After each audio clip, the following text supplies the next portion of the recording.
Bueno, muchas gracias por estar aquí, en esta sala, que la verdad que impresiona, ¿eh? Yo, veros así, yo tengo que tutearlo porque si no ya me termino de morir de los nervios.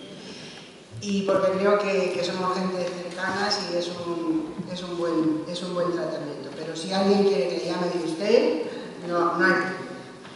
Transmitiros un saludo muy fraternal y afectuoso de Ana, que verdaderamente está complicada de salud porque si no hubiera venido, pero trabajamos juntas en muchas cosas y yo creo que, bueno, no es ella, pero el espíritu de las mujeres de comisiones, pues aparte de que está aquí, espero transmitiros algunas cosas que pensamos, ¿no? Y que ponemos en práctica. Yo primero quiero decir una cosa y después hacer una pequeñita introducción de por qué hemos llegado a esta situación las mujeres, va a ser breve, y después entramos en materia de cómo realmente estamos las mujeres, no solo en España, sino en el mundo, pero voy a intentar centrarme más en lo nuestro, porque en estas jornadas internacionales parece como que les llueve a otros, ¿no? Que cae a otra gente, y es verdad que no cae con la misma intensidad en todas partes, pero aquí llueve duro también ahora, ¿eh? Entonces, en la definición que amablemente el compañero ha dicho que era laxa y que era flexible, pero yo creo que las palabras son importantes y la definición que nosotras cogemos es la literal de qué es el trabajo decente, ¿no? O cómo lo definimos o cómo hablamos de ello. Y dice, decía el célebre Juan Somaría, decía que el trabajo decente era aquella situación en que hombres y mujeres tienen la oportunidad de un empleo productivo en libertad, en equidad, en seguridad y con dignidad. Esto ni, vamos, no. Pero no ahora, sino lo que os decía de la introducción un poquito más atrás, de cómo hemos llegado las mujeres a tener ese trabajo que no es nada de esto que pone aquí. Muchas mujeres, otras no. De los avances también. Pues mirad, nos vamos a la prehistoria, sintiéndolo, pero así con pinceladas.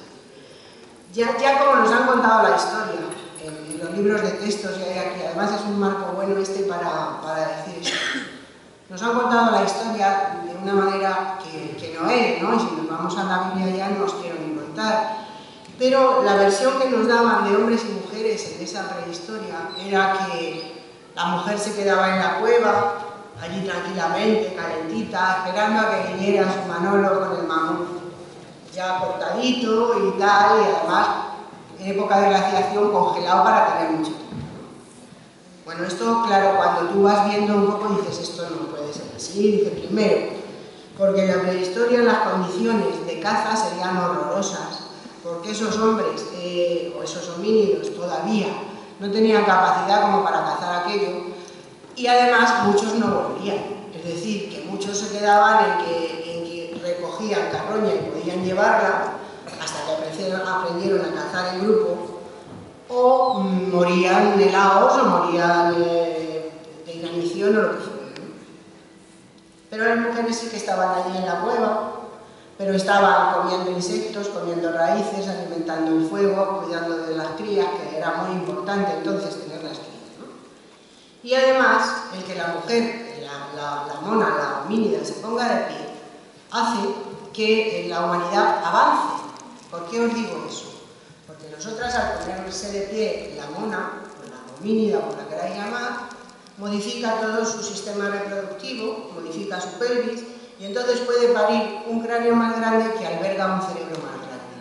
Es decir, que si nosotras seguimos a cuatro patas, aquí todavía estarían comiendo plátanos de alguna manera. Bueno, no sé si sigue haciendo eso. Entonces, prehistoria, bueno, ahí lo dejamos, ¿no? Podríamos hablar, debatir, incluso oponernos, pero ahí que os quede una cosa, ¿no? Que no venimos de la costilla de Adán, sino de la cadera de Eva, ¿eh? Si la cadera de Eva no es ancha, aquí todos en los árboles. Después pasamos así muy deprisa a la Edad Media, ¿no? ¿Qué pasa en la Edad Media con las mujeres? En un momento ahí tenían un estatus también, ¿no? Eran las botánicas, las médicas, las parteras, estaban incluso en los gremios, destacaban algún varones decidieron echarlas, ahí empieza a no tener trabajo productivo las mujeres, que las echan de los gremios y dicen, vosotras a casa, que aquí no hay para todos, esto vamos a administrar nosotros. Pero además viene la Iglesia Católica, os hablo de, claro, de la parte del mundo que controlo, hay ejemplos de todo, pues se podría analizar cualquier sociedad. Y dice como que botánica, que medicina, que esto lo vamos a estudiar en los monasterios y vosotras estás una panda de brujas que os vamos a quemar, pero de arriba abajo. Y entonces todo ese conocimiento de las mujeres se empieza a estudiar en los monasterios, se las prohíbe aprender a leer y escribir y se las va a invisibilizar. Antes de eso, que nadie lo cuenta, porque claro, el Imperio Romano es duro, ¿no? Entonces decir que al Imperio Romano en el año 61 después de Cristo, una reina britana se cargó a la 9ª Legión, ella, levantando un ejército de hombres y mujeres, me dijo, ¿esta de qué me está hablando? ¿Por qué me cuenta estas cosas? Pues os cuento estas cosas porque las mujeres han trabajado siempre. Y su trabajo, su aportación, su forma de contribuir a la sociedad se ha invisibilizado a costa, no es una, como decía mi compañero antes, no de una forma inocente, sino que se ha invisibilizado. Porque, por ejemplo, llegadas al siglo XX, si aquí preguntamos por hombres ilustres, van a salir muchísimos, y por mujeres, pues seguramente también porque sois un auditorio que ya os tenemos un poquito mareados de machacar y machacar. Pero si yo os digo, por ejemplo, que el TIPES lo inventó una mujer, dicen, claro, como se equivocan tanto, pues para poder borrar. Ya, pero también han inventado la calefacción del automóvil, también han inventado el chaleco antibalas, también han inventado el cristal antirreflectante, también han inventado el tejido de paracaídas. Bueno, no sigo porque no me va a dejar ir, ¿no? Sí. Pero, bueno, yo puedo seguir porque, por ejemplo, tenéis a Ada Lovelace, que creó el sistema de lenguaje de cobre. Hay matemáticas. Mirad, en el Museo del Prado, en el que soy trabajadora, hay una sola pintora colgada en las salas. Clara Peters se llama. Ahora han decidido que, como damos mucho la lata, van a hacer una exposición que os recomiendo si vais a Madrid. Clara Peters pinta como Rembrandt y es la única mujer que tiene un cuadro colgado en el Museo del Prado.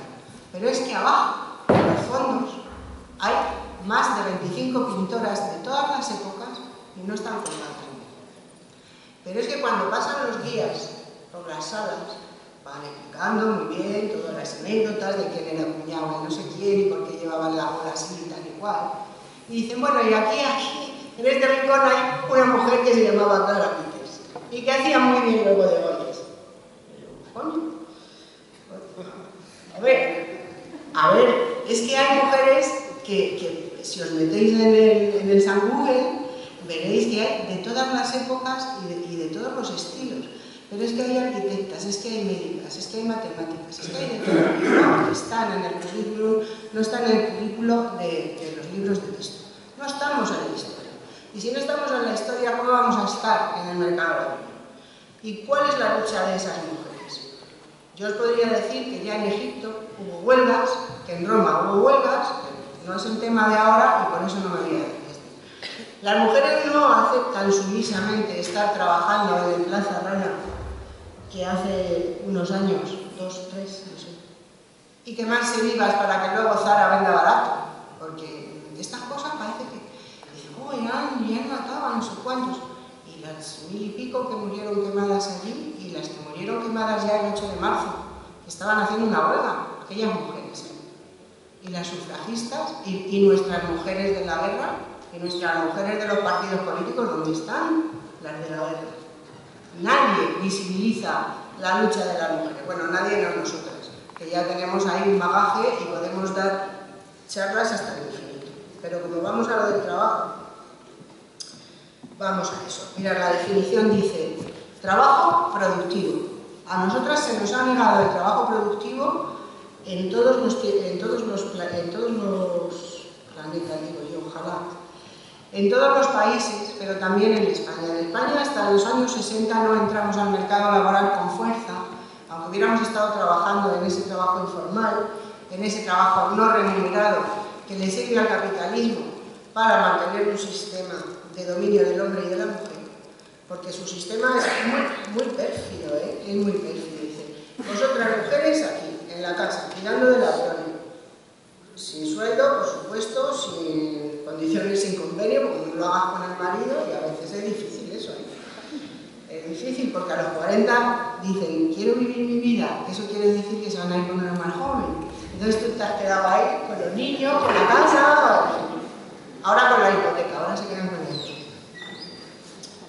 Entonces accedemos al trabajo reproductivo, pero es que a ellos nos engañan también, A ellos nos han engañado muchísimo, nos han dado cuenta. Yo creo que ahora ya lo están percibiendo a partir del 2008, que saben que no es un trabajo decente el suyo.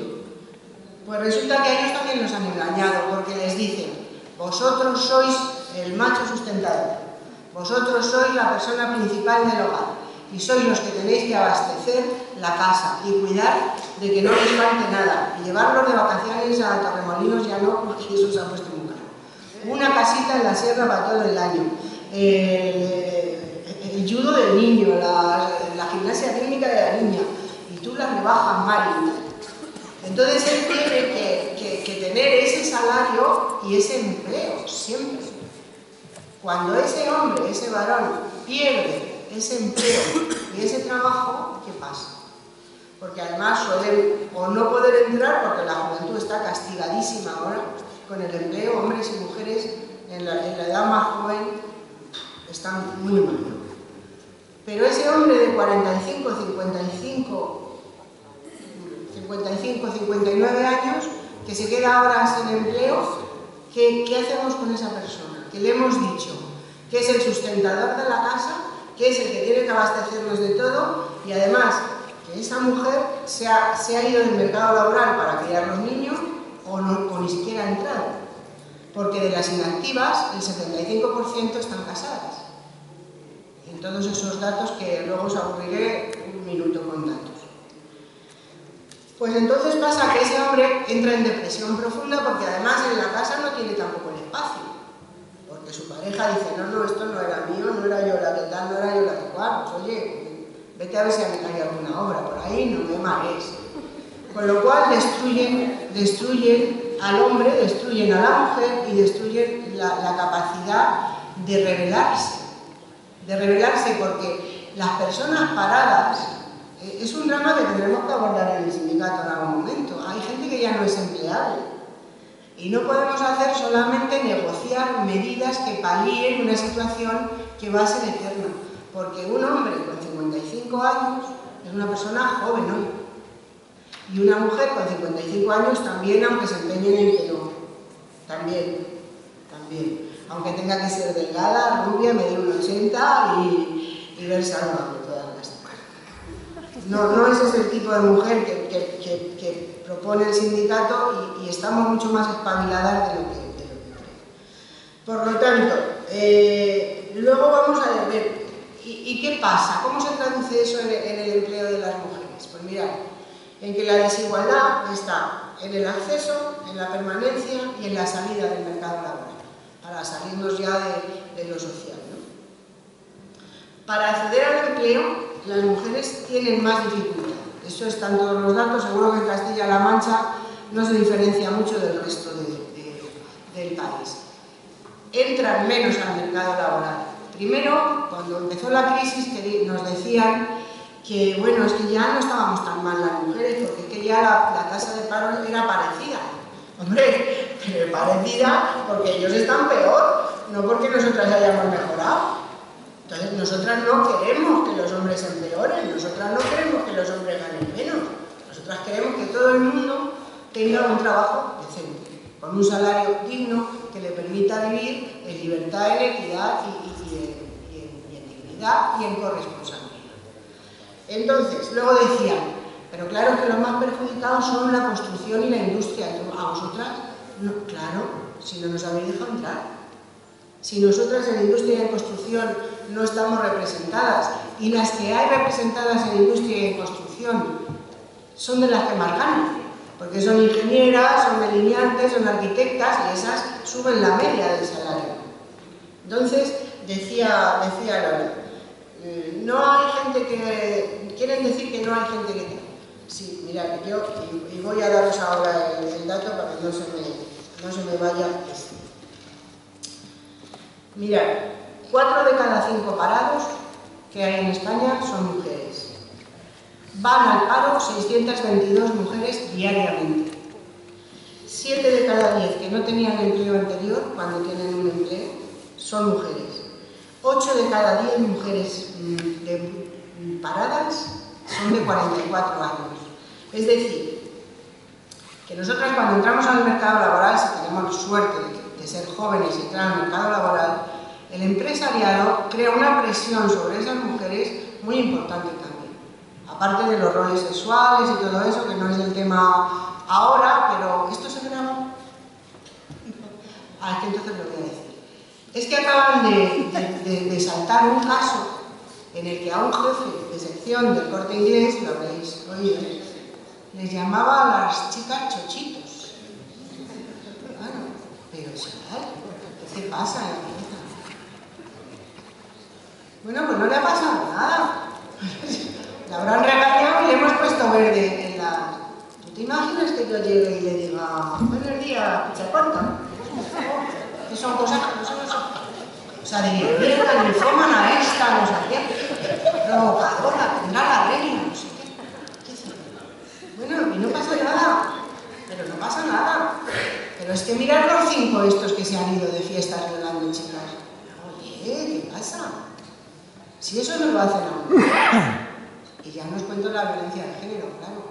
Si yo ahora hubiera venido esta mañana y dijera, vengo a comunicaros que este año van ya casi 30 sindicalistas asesinados por ser sindicalistas. ¿Qué haríais? O si salís a la calle a vuestro trabajo y de pronto os llaman por teléfono y dicen, vente para casa que a tu hija la han matado, tu yerno, y además han matado a tus nietos. Estas cosas es que no pasan aquí, ¿eh? No hay que irse a Bangladesh ni a Ghana, que por cierto han aprobado que ya no se les estirpe el clítoris, veremos a ver si lo conseguimos. Os decía, 7 de cada 10 contratos a tiempo parcial son de mujeres. ¿Qué quiere decir el tiempo parcial? Porque esto también es perverso. Para ir al hilo de por qué son trabajadoras jóvenes. Cuando acceden al mercado laboral suelen ganar menos, no por ser mujeres les dicen, yo te contrato a ti por 50 y a él por 70 porque es hombre, no. Pero a ti te contrato con una categoría laboral y a él le contrato con la misma, pero con unos complementos, porque para eso tiene que sustentar su familia. Y ahí está el engaño en la definición de los puestos de trabajo. Entonces nosotras cobramos una media de entre un 27 y un 30% menos por trabajos de igual valor. Eso es un trabajo indecente. Pero es que además cuando vas a tener hijos, si es que has entrado joven, os pongo el ejemplo de una chica que entra joven al mercado laboral. Va cumpliendo años, ya van diciendo, ¿qué chochito, vas a tener hijos o no? Claro, porque si vas a tener hijos, te voy a despedir. Es más difícil despedir a una madre embarazada, pero puedes no renovarle el contrato a tiempo parcial, o puedes no renovarle el contrato temporal, aunque ahora le tengas que dar 20 días por año, gracias a la reforma laboral, cuanto antes eran 45.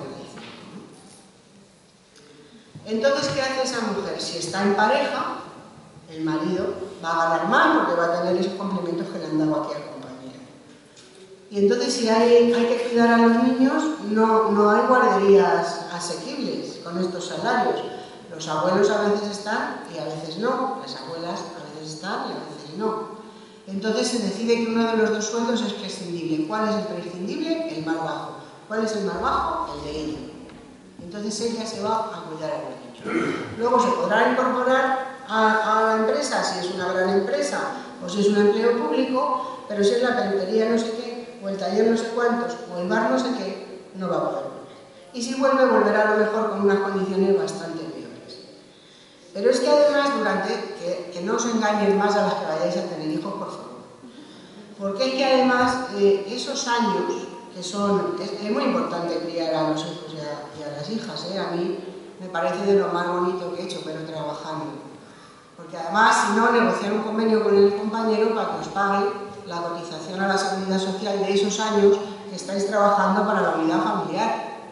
Porque él, si puede jubilarse porque tenga empleo, se va a jubilar con todos esos años cotizados y vosotras no. Entonces vais a empezar a ser pobres ya empezáis a dividir ahí y entonces la edad empieza a hacer una brecha salarial muchísimo más grande, una brecha social muchísimo más grande.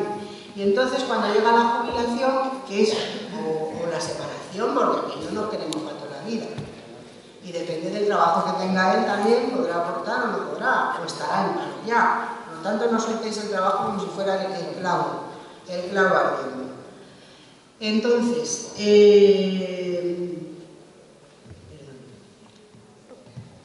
salen del mercado laboral, no cotizan esos años, por lo tanto ya su jubilación, si es que la tienen después, va a ser menos. Tan menos que por lo menos en Madrid hay una diferencia entre pensiones de 400 euros al mes, que cobran menos ellas. O sea que si ya son trabajadoras pobres, porque están ganando menos que no se puede vivir con un salario entre el 0 y una vez el salario mínimo interprofesional, pues de esos 7 de cada 10 también son mujeres. Y en esa última edad de la vida van a ser todavía más pobres. Luego, ¿en qué trabajamos las mujeres? ¿Por qué se da esto? Aparte de esas privilegiadas de construcción e industria, que son las que suben esa media, luego, sin embargo, en banca, por ejemplo, la diferencia entre hombres y mujeres llega a ser hasta de un 21% de salario menor.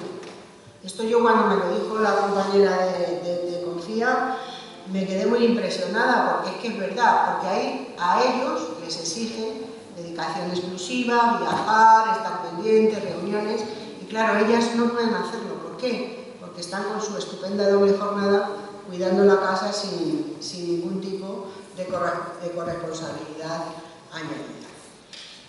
Y ahora mismo tenemos, el sindicato ahora mismo tiene varios frentes muy importantes abiertos porque son ya clamorosos. Clamorosos me refiero, por ejemplo, a las empleadas de hogar, que son 700.000 en España, y que todavía estamos peleando ahí porque se aplique el convenio 189 de la OIT, o 198, es que luego aquí es el 189, sí, 189. Pero también hay otro sector importantísimo, que es el de las camareras de piso, que están llevando una pelea tremenda de decir, estamos súper explotadas. No podemos hacer esto por estos dineros, porque luego ahí vienen las subcontrataciones, los contratos de horas, los contratos de un día, que eso no hay manera de juntar tiempo para cotizar. Bueno, eso es lo que les hacen contratos, porque luego cuando pillas a una empresa dicen, no, si es que el contrato era verbal. Ya, claro. Y como además no les importa que les multen, porque había uno muy chulo, un empresario muy chulo que decía, da igual, me sale más barato pagar la multa que tener contratadas a las trabajadoras con sus derechos.